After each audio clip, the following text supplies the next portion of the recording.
Digestive সিস্টেমের অর্গানগুলো পড়ি, mouth, ফেরিং, oesophagus, তাই না? তারপরে স্টোমাক। তো এই জন্য বলা হয় না ভাইবাতে যে name a organ of digestive system that pass both thoracic cavity and abdominal cavity. এটা যদি একটা প্রশ্ন করা হয়, প্রশ্নটা বুঝছো তো? এমন একটা অর্গানের নাম হলো ডাইজেস্টিভ সিস্টেমের, যেটা থোরাসিক ক্যাভিটি থাকে, অ্যাবডোমিনাল ক্যাভিটি থাকে। ডাইজেস্টিভ সিস্টেমের কোন অর্গান থোরাসিক ক্যাভিটি থাকে?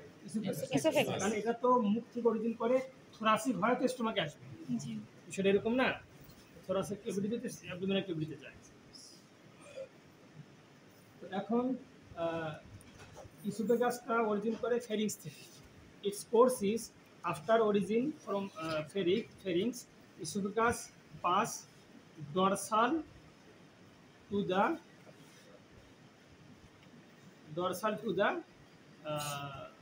trachea. Dorsal to the trachea.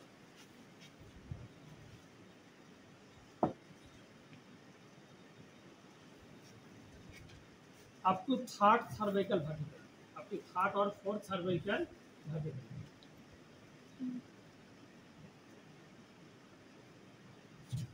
Okay.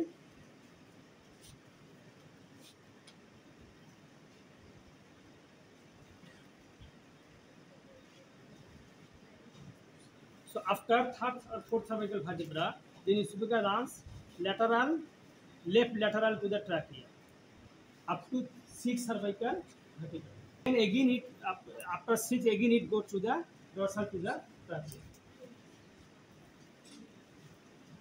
তাহলে কি ঘটলো যে ফেরিংসের পর after pharynx esophagus run dorsal to the trachea up to third আর ফোর্থ সার্ভাইকাল ভার্টেব্রা।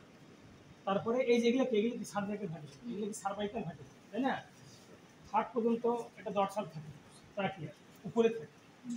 তারপরে থার্ডের বা ফোর্থের পরে it goes left lateral to the trachea up to third থেকে 6 পর্যন্ত এটা লেফট সাইডে থাকে ট্রাকিয়া। আবার again after 6 again it goes to the dorsal to the trachea and pass the thoracic cavity. Okay, this is the course of the esophagus.